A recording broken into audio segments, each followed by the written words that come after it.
like to welcome you guys to this yearly conference, the Young Women Are Sacred Conference. Encourage, educate, and empower. My name is Felicity Antone, and I'm from the Tohono Nation. Today we're having our Young Women Are Sacred. This is our third time that we've facilitated here. The Mojave Domestic Violence Program has been the sponsor for this program. We want to eventually, hopefully, ask other tribes to sponsor Young Women Are Sacred, because we believe that we can empower young ladies to also learn about their bodies, their image, their concerns, to develop a little army of women that are strong, healthy, and can protect themselves, protect each other, and continue this work that we're doing today.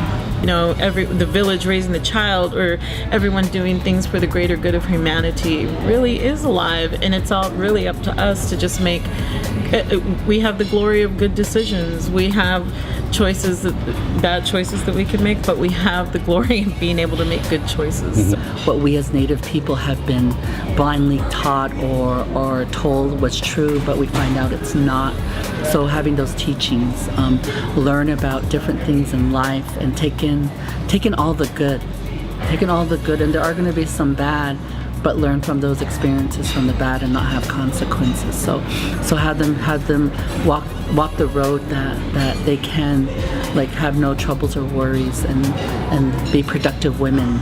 Now in our society, we're a society of boxes, and we like to put people in a box and say, this, you check off you're female, that's one box. You're Native, that's another box. You're female, that's another box. And so my takeaway was just break out of that box. Be who you are, because there's so much beauty in that. There's so much strength. There's so much creativity. There's so much uniqueness. The most important thing for me that anybody takes away, and that's any age, and that is gender regardless. I'm one of those people that is non-discriminatory against age, gender, race, origin. You know, I should have that waiver just kind of attached to me, because what I'm really pushing for is humanity. Because of our communities, we're always tearing each other apart, and we need to start supporting each other, especially women.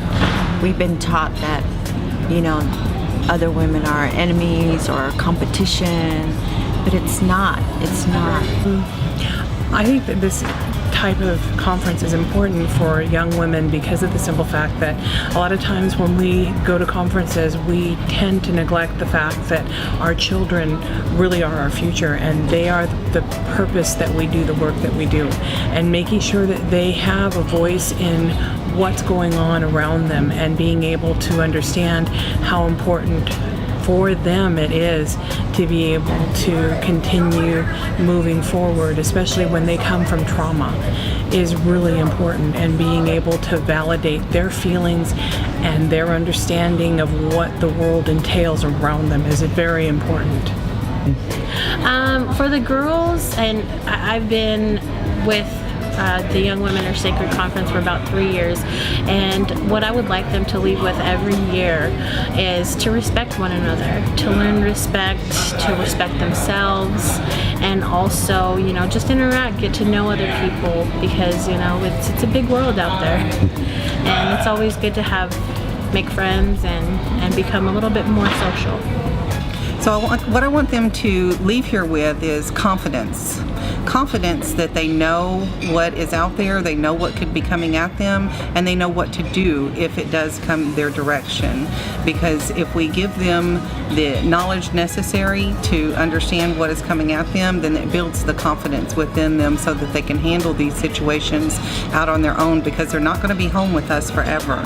They're going to be out in the public, and they're going to be coming into contact with perpetrators. And so the more we can armor them up with knowledge, the better off they will be in life in general. Message that I would want to leave is that we can overcome and we can heal, that we can be a voice for those that are feeling that they might not be able to, it's a long healing process, but that it is possible to overcome and empower our future generation. That's the message that I do want to leave, is that it is possible. Her question, if anybody didn't hear, was, did I ever see myself being as who I am today, back then when I was contemplating suicide? No, I never saw myself. Every time one of my teachers asked me, what do you want to be when you grow up? What are you going to do? I never gave them a real answer. I always said, I don't even know, man. I'm probably going to be dead by the time high school comes. It was me hinting, wanting attention, because human necessity for survival is human interaction. And attention is a necessity for survival. It doesn't matter if it's positive or negative attention, it's a human necessity. And so for the girls here today, I want them to know that there's somebody that cares. There's somebody that would want to help them. For myself, for instance, I wasn't able to talk because it felt like every time I talked, people would tell me to be quiet, shut up, don't talk about it, because I thought there was nothing else different out there.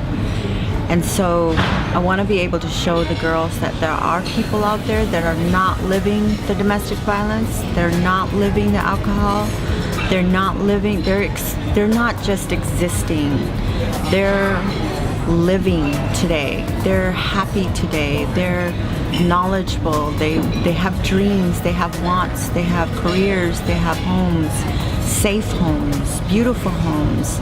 And so that's what I want the girls to know, that it's not just negative stuff in our traditions, our native communities.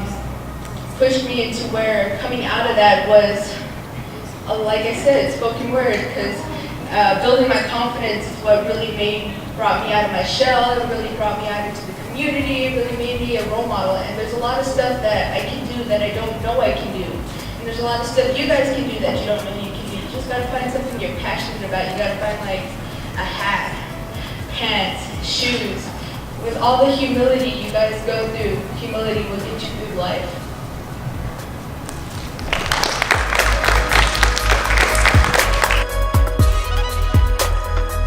Question today is, do you have any messages for the other girls or anybody else that's going to attend this conference next year?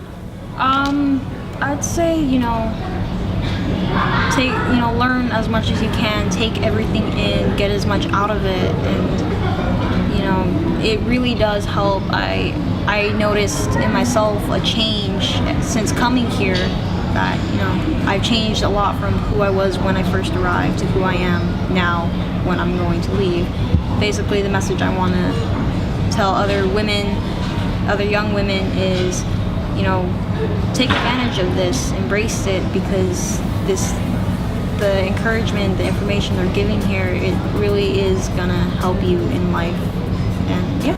If you have ever accepted a friend request from someone that you did not know personally, face to face, stand up.